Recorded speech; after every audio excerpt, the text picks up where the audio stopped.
All right. Hey, welcome to the podcast. So, I'm Dan Deppen, and I'm going to be doing a whole series on how to use AI for note investing, creative deals, real estate in general. So, this one will be kind of the first in a series. And to start off here, I just want to kind of talk about some basic concepts about what AI is. And then down the road, I'm going to get into how you can actually use it. I've been doing kind of a lot of different experiments lately.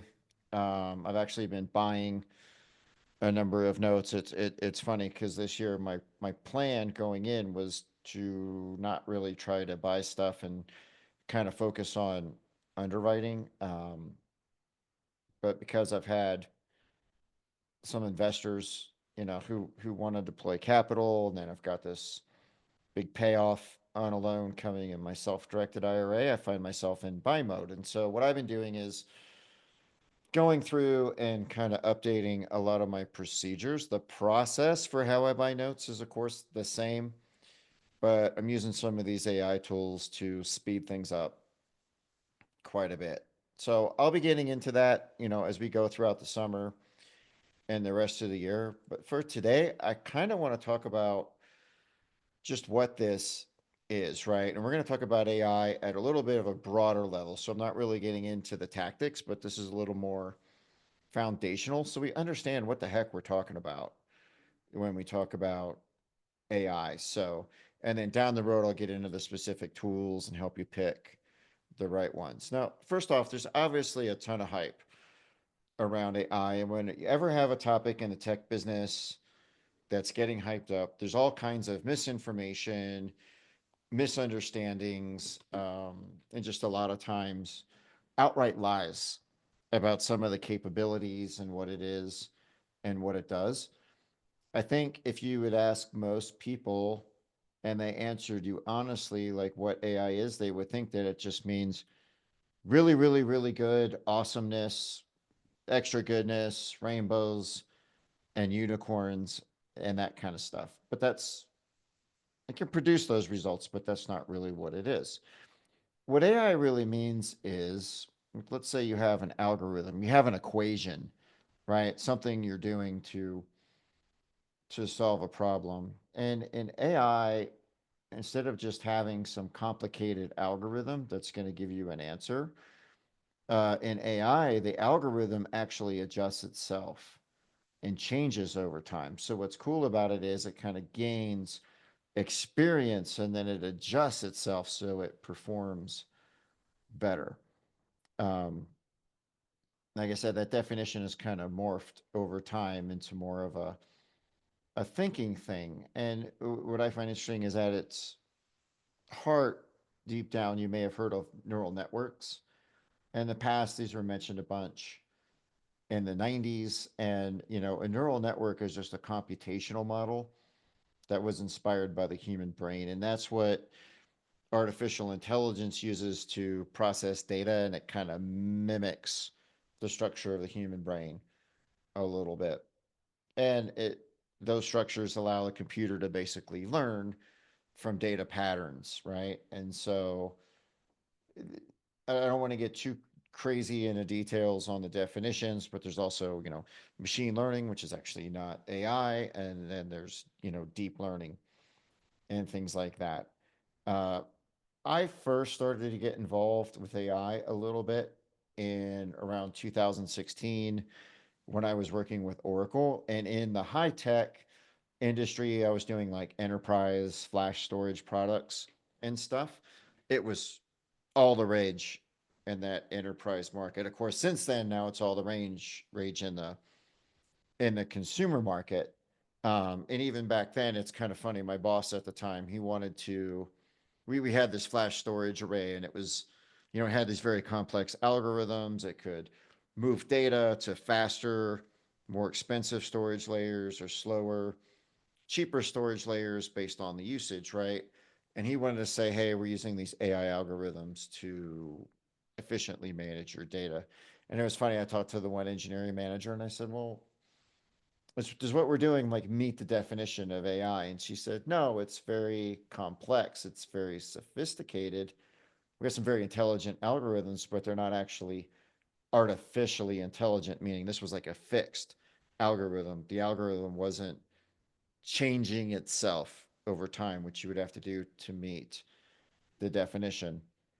And then, also up until about, I guess, a little over a year ago, I was working on a supply chain AI product for AWS. And, in that one, there were lots of big visions and, different things, but there was also a lot of, I would say, sketchy marketing, involved in that. And so that was one of those cases too, where a lot of times the hype and some of the talk amongst executives who didn't really understand how the product worked um, kind of ran out ahead.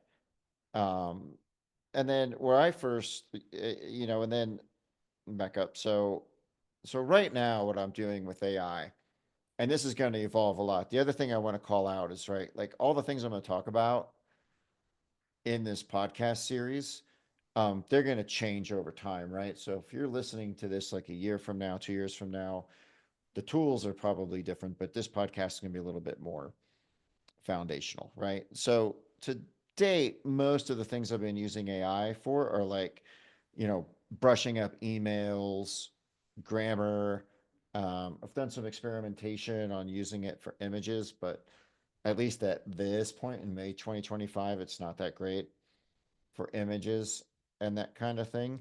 I think for note investors or creative financiers, the holy grail would be like to look at a deal or look at a tape, tell you which are the good deals, where to make offers, how to price it, do the due diligence for you, and then give you pointers on loss mitigation and, write all the corresponding emails for you. And we're pretty long ways away from that, but where we are now is we can use some of these tools to, like I said, just kind of speed up those processes.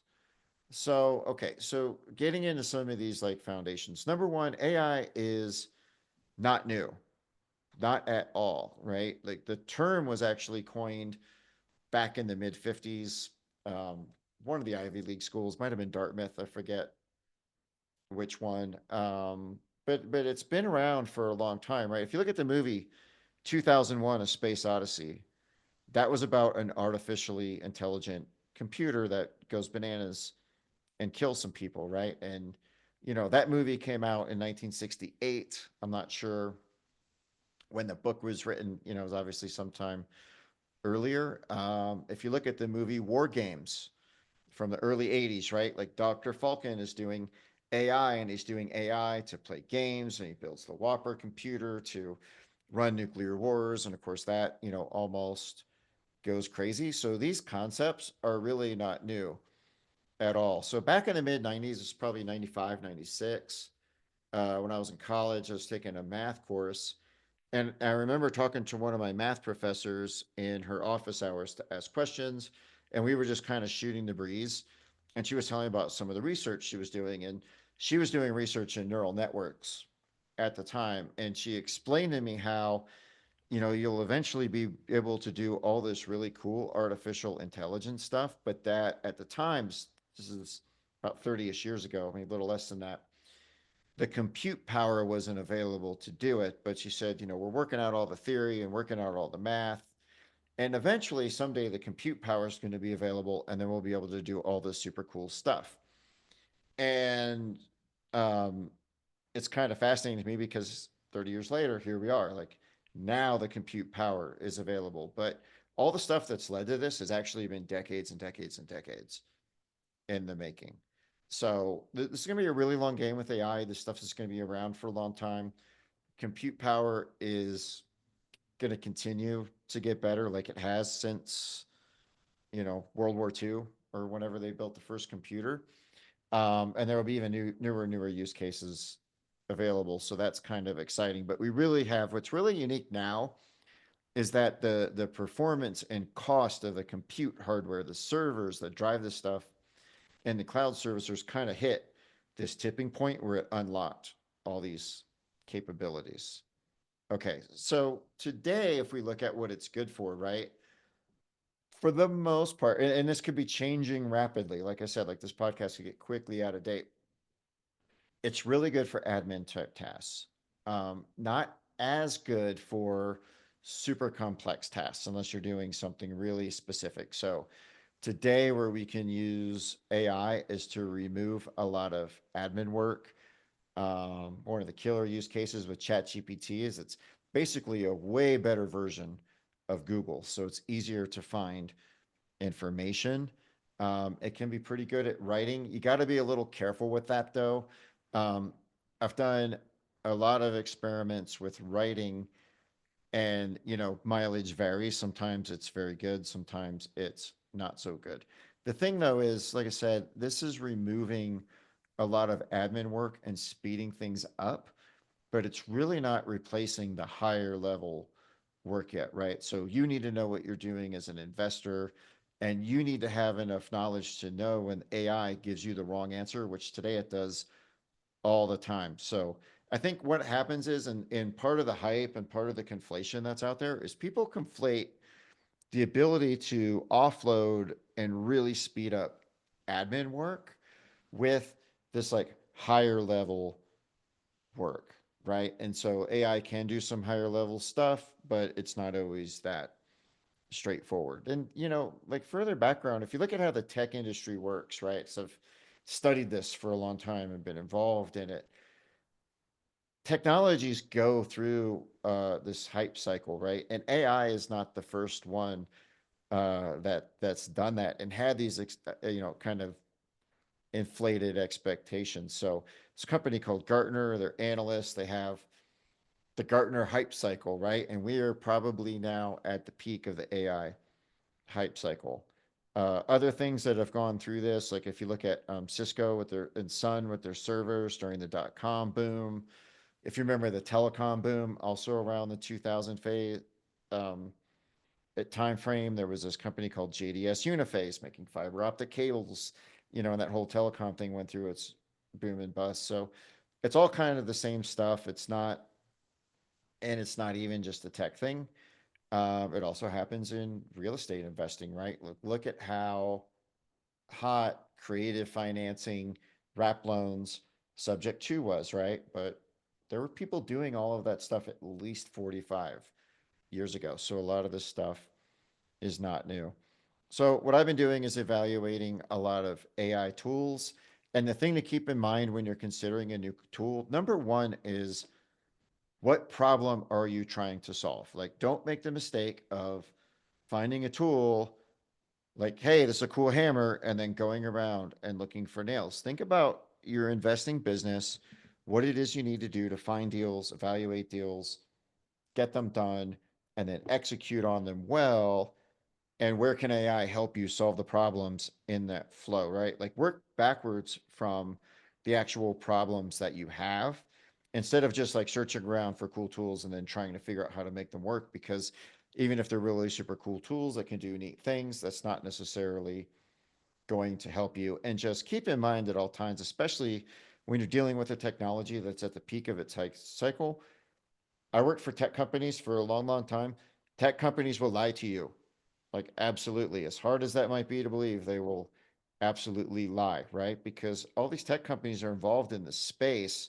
What always happens too in this phase, right, is you get a lot of players in the industry and then it'll go through its hype cycle and curve and go through this, trough, and then a lot of them will go away. And so these tech companies are providing these different solutions. They're competing with all these other hypester companies as well. It's not necessarily a good strategy for them to lie about capabilities and exaggerate, but they're going to do it nonetheless. And I've been doing a lot of experimentation with different AI tools. You don't want to go too bananas with this. Again, like try to find something that solves a particular problem and then kind of stick with it for a while till something better comes along. The other thing to keep in mind too is that while there's all kinds of new capabilities and there's some advantage of being at the forefront of that, you don't necessarily have to be an early adopter in AI, right? You can kind of follow along what a few other people are doing. I mean, if you look at where the way a lot of people do real estate investing now, whether it's notes or seller finance, there's a lot of people out there with financial calculators and legal pads. And I find it kind of funny that people want to jump from legal pad calculators, skip the spreadsheet to these fancy AI tools. Um, so, just improve your processes. You don't need to be an early adopter, but then again, you don't necessarily need to be a dinosaur either, right? So, move beyond the calculator and find some things to help you. So there is this, this funny phenomenon where people like are happy with the old school thing. They don't want the middle way, and then they want this new thing. So I just wanted to start off by giving you some background and some context on AI, and then, as we move in the weeks and months ahead, I'll have a lot more specific information on how you can utilize this stuff in your business. So that's what I got for you for now. Please leave a comment if there's specific things you want to know or specific problems you're having that you think may be solved by AI. Let me know in the comment or drop me an email, and I can share with you what I already know or that may clue me in to look in at some other things as well. So, till next time, thanks for listening.